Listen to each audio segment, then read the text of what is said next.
Kalau halal nggak usah ditanya mana dalilnya, karena al-aslu fil asya Bilang kan YouTube berang liman.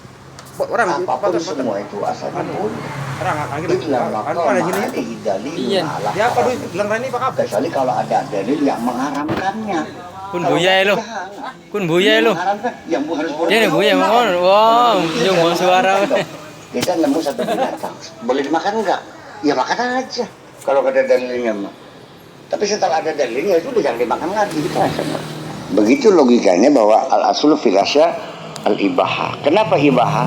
Karena Allah membuat apapun di langit dan di bumi ini semuanya untuk kamu. Wa khalaqalakum ma fis samawati wa ma fil ardi. Apa yang Allah ciptakan di langit dan bumi untuk kamu. Berarti kan boleh semua. Kecuali ada petunjuk. Ini jangan. Nah baru itu namanya haram. Nah, jadi pada pengertian semacam itu kita harus sadari bahwa orang yang mengharam-haramkan yang halal tidak hebat, tidak apa, tetap sama jahatnya dengan orang yang menghalalkan barang yang haram, sama.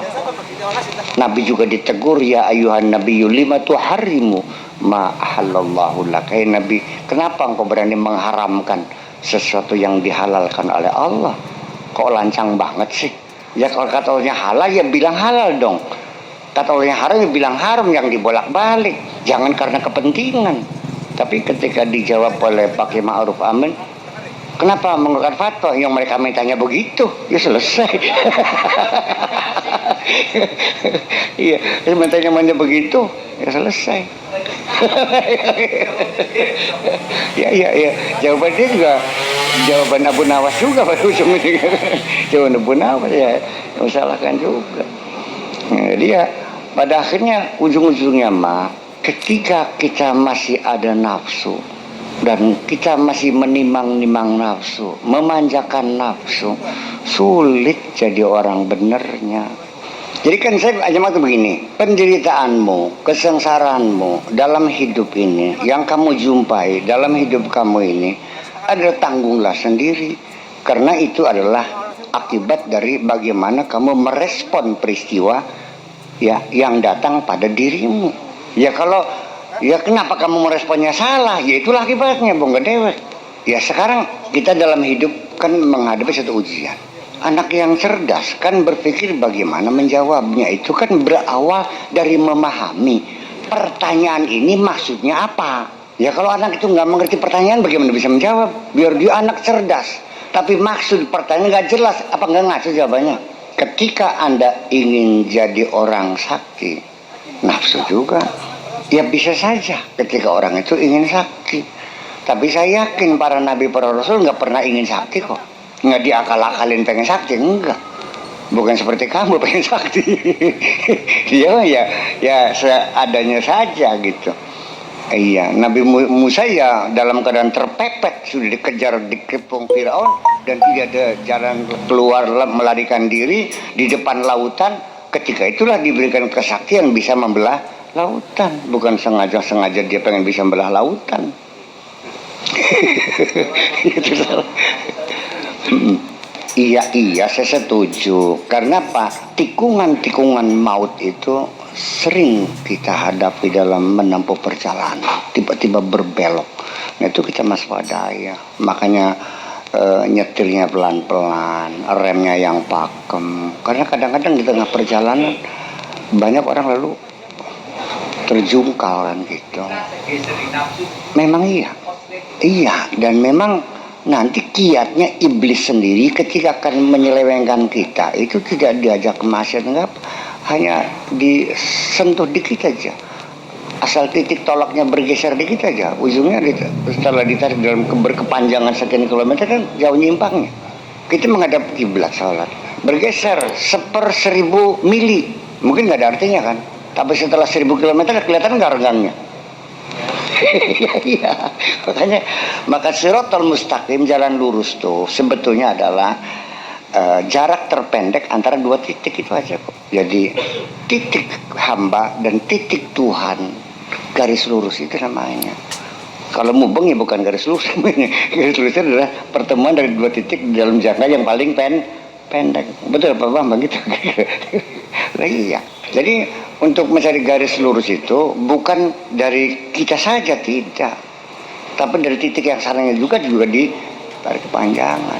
Makanya kita itu sendiri juga seringkali kita melakukan sesuatu karena kurang konfirmasi, kurang cek dan recheck, selamanya kita ini semuanya salah semua. Setelah kita menghadap Allah terbukti yang kita lakukan yang dianggapnya benar semua, ternyata di akhirat salah. Iya, wadalla sa'yum fil hayati dunya wa yahsabuna annahum yuhsinuna sun'a.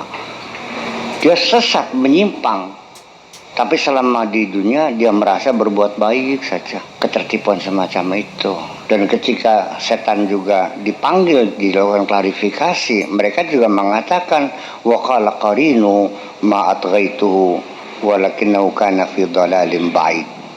Aku tidak pernah menyesatkan dia kok. Dia yang sesat sendiri, jauh sendiri. Dia hanya menggeser titik tolak aja sedikit aja. Udah kesananya kita udah kalau awalnya salah, kesananya salah semua. Makanya titik tolak itulah disebut dengan motivasi itu sendiri. Makanya motivasi itu yang tepat, yang precise. Nggak bisa sedikit bergeser pun. Iya, orang ini faman kanat hijratuhu ilallah wa rasulihi fa hijratuhu ila ma hasyara ilaih. Ya kemana kita arahnya, kemana?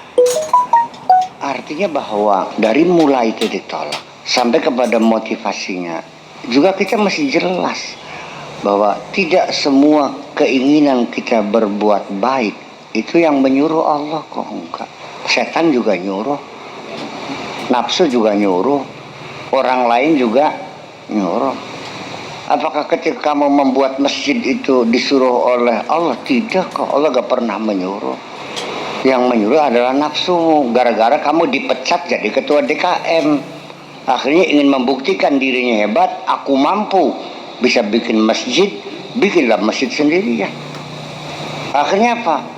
Mencari jamaah, menunggu setiap sudut jalan dengan bawa gula batu sama teh sebungkus, ngejak sholatnya di sini. Yang sana juga bawa kaos bagi-bagi untuk ngejak sholat semuanya di sana. Yang tercapek-capek umat. Mungkinkah Allah menyuruh kita memecah belah umat? Ini perlu kita tegaskan sekali lagi. Jangan take for granted bahwa apa yang kamu lakukan sudah benar. Jadi evaluasi dong.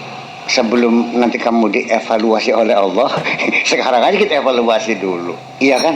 Iya. Apakah Kiduki memimpin tahlil di pantai Tegalgung itu sudah merupakan kebaikan? Ya belum tentu. Ketika dia tahlil bisa saja menunjukkan kebolehannya karena ada cewek yang disenengin.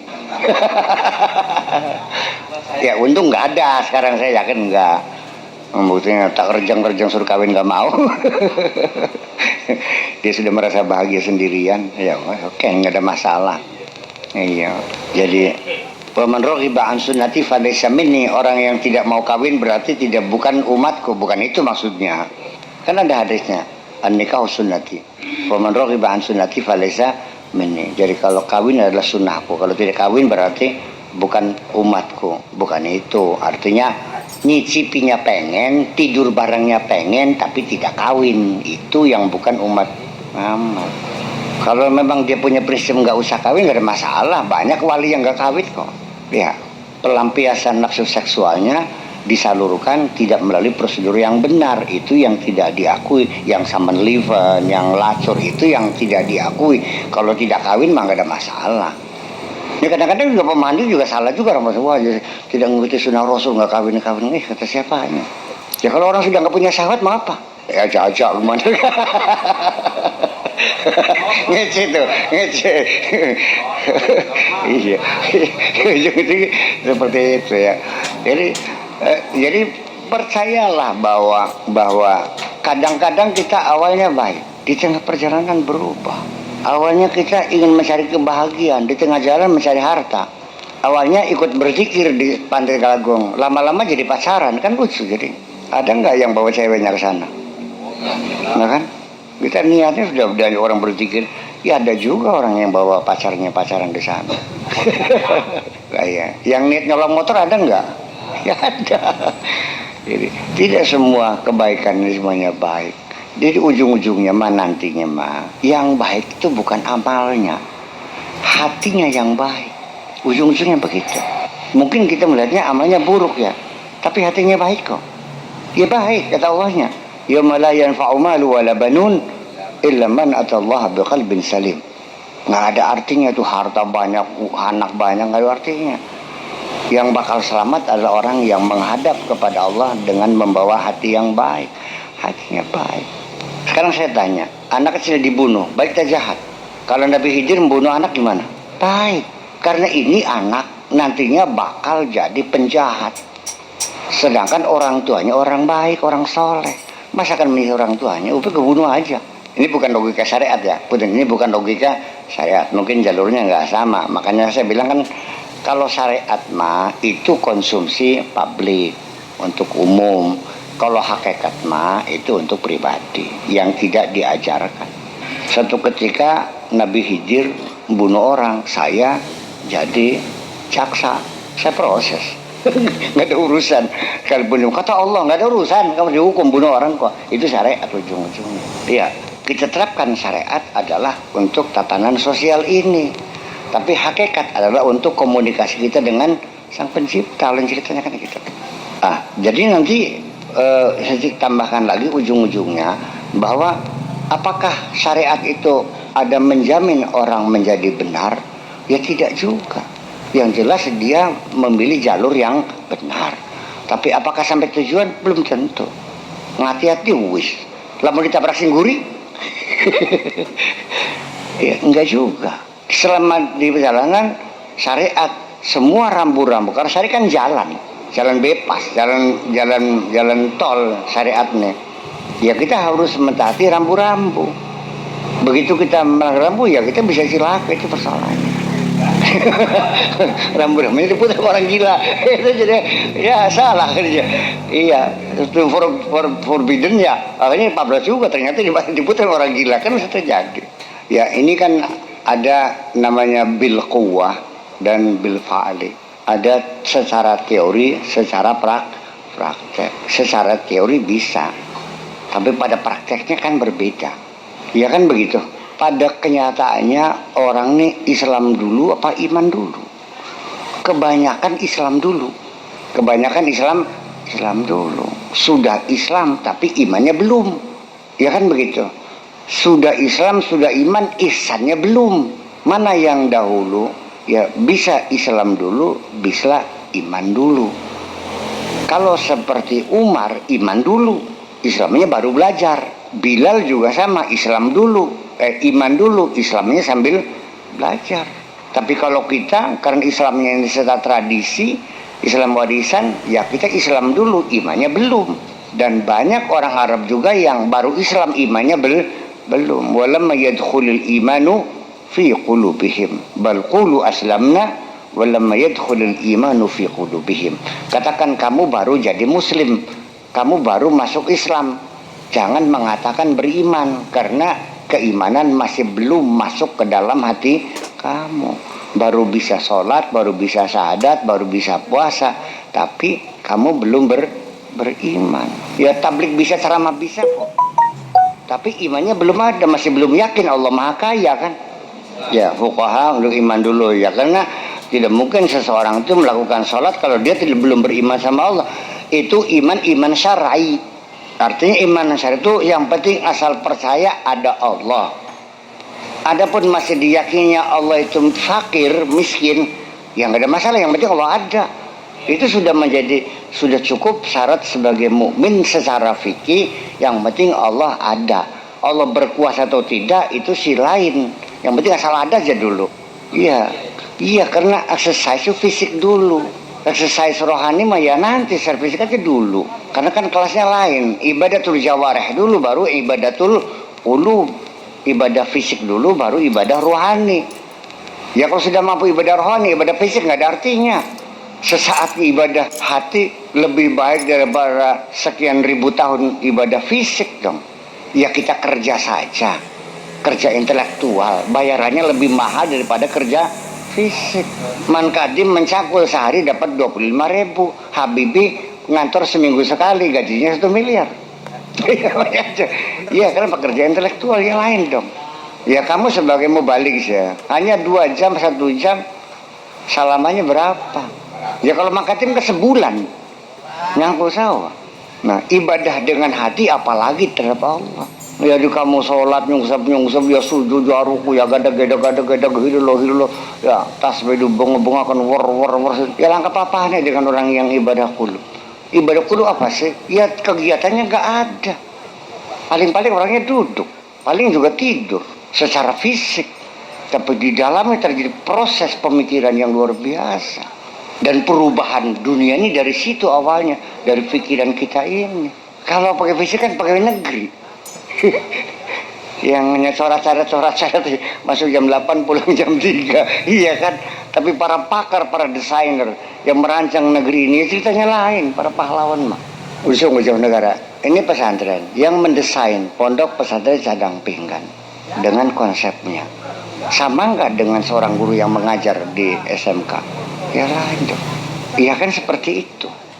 Makanya at-tafakkuru fi khair min alfi sanatin ibadah.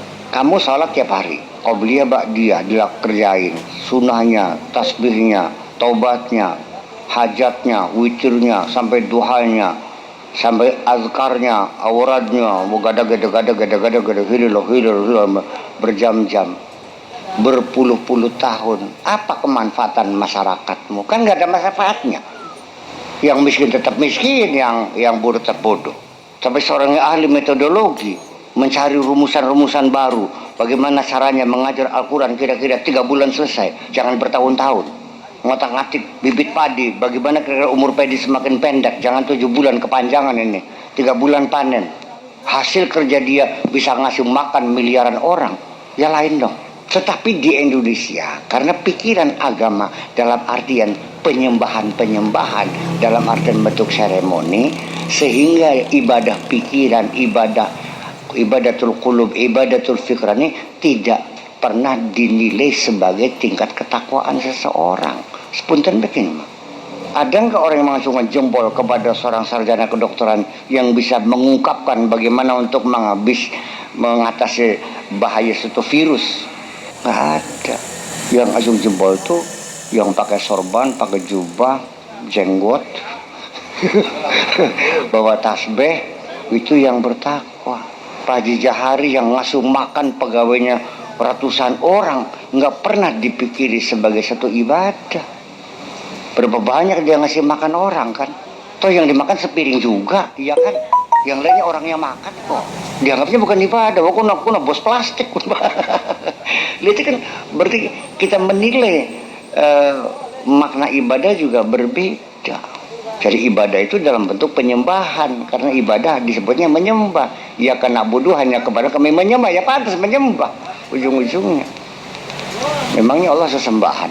Allah nggak pernah minta disembah, nggak apa kok. Allah minta kamu suruh kerja, suruh mengabdi, bukan mengabdi itu ya kayak orang Saudi minta pekerja TKW, laksanakan suruh nyuci baju, suruh nyetrika, suruh ngepel.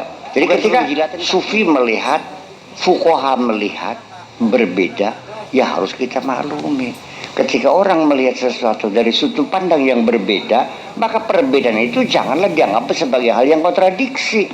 Menurut saya gelas ini ada di timur saya, kata Pak Dewa ada di barat Pak Dewa. Iya, jangan dianggap kontradiksi. Tempat duduk kita berbeda. Kalau fiqh kan teori dulu, dan perilaku juga beda. Seorang sufi, seorang fuqaha, faqih, ahli hukum dengan ahli tarekat, ahli berbeda. Kalau ahli sufi mah lebih banyak bagaimana berbuat baik kepada sesama.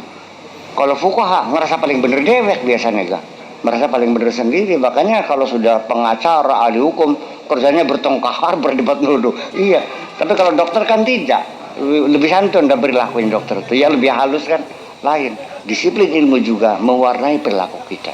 Jujur aja nih mah, bulannya kenapa bakal kiai akas-akas kok nyong ilmu fikih barang ini, menghakim salah murtad kafir segala macam, nggak ada ujung pangkalnya.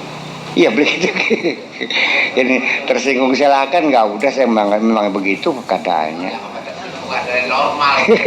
Tetapi saya Ambad melihat bahwa Islam, iman, ihsan itu adalah misi. Visinya adalah kata persatuan, kalimatut tauhid, membangun persatuan dan kesatuan. Kalimatut tauhid, kalimat itu kata, tauhid itu persatuan, dari kata wahada yuwahidu tauhidan. Itu visinya. Misinya ialah untuk membangun persatuan itu kita garap sebagai misi. Iman artinya membangun kondisi masyarakat yang aman. Islam adalah keselamatan. Ya selamat, ya aman. Dan ihsan adalah kebaikan. Jadi tiga-tiganya itu tidak bisa dipisahkan sebetulnya. Kapan kita berbuat baik, ya bagaimana bisa berbuat kalau kita tidak aman? Bagaimana kita bisa aman kalau kita tidak selamat? Nah, aman gak selamat gak baik gak, bagaimana kita bersatu?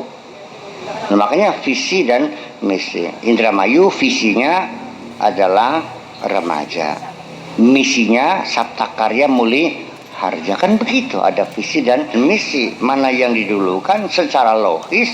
Ya tentu, ya saya tidak berpihak kepada sufi. Ya tentu secara lahir dulu Islam dulu, secara rohani baru Islam. Nah, ihsan itu secara fakta sosial bahwa kita berbuat baik. Lah ya, berbuat baik. Ihsan itu kan berbuat baik kepada orang lain.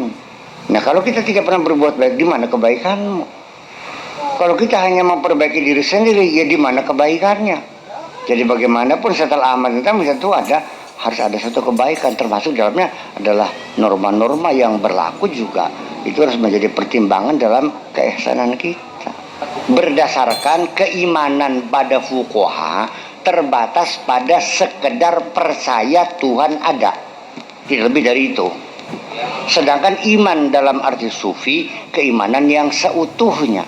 Iya, fuqaha kan otak-otakan. Orang tidak percaya ada Allah. Atas dasar apa dia melakukan sholat? Ya logis, kalau logika kan akal-akalan. Secara teori begitu. Memang iya, kalau syariat itu urusan zahir. Nahnu nahkumu bidzahir wallahu yatawalla bisarair. Ini makanya keimanan dalam pemahaman orang ahli fikih bukan iman tauhid dalam artian yang utuh, tapi sekedar satu poin saja, percaya ada Tuhan, selesai. Itu maksudnya. Nah sekarang saya tanya, orang se-Indonesia percaya nggak ada Allah? Tapi Allah yang bagaimana yang mereka percayai adalah Allah yang bisa diatur oleh manusia. Allah yang hanya nurut saja kemauan manusia. Buktinya dalil ini tersebar di mana-mana bahwa Allah tidak akan merubah nasib suatu bangsa kecuali bangsa itu merubah nasibnya sendiri. Berarti Allah mah nurut saja. Kalau bangsa itu mau merubah, Allah rubah. Kalau bangsa itu tidak merubah, ya Allah tidak merubah. Berarti Allah mah tidak berbuat apa-apa, nurut saja kepada kemauan manusia. Tuhan seperti itulah yang kau sembah itu. Menurut saya Tuhan yang sembah adalah Tuhan yang berkuasa mutlak, yang tidak bisa diatur. Kamu mau rubah atau tidak, nggak ada urusan. Yang penting Allah mau rubah, ya rubah, jadi rubah. Kalau tidak merubah, ya tidak merubah. Sekalipun kamu ingin berubah, Allah tidak, ya tidak rubah. Sekalipun kamu tidak ingin rubah, Allah ingin rubah, ya rubah. Ma yaftahillah min khairin fala mumsikalah. Kalau Allah sudah buka rahmatnya, nggak ada yang bisa menutup. Wa ma yumsik fala mursidalah. Kalau sudah ditutup, nggak akan bisa membukanya. Innallaha yahdi man yasha wa yudhillu man yasha. Allah memberikan hidayah kepada siapa saja. Allah menyesatkan siapa saja yang dikehendakinya. Nggak ada urusan. Biar kamu anaknya kiai yang nggak ada urusan. Allah sesatkan, tersesatlah kamu.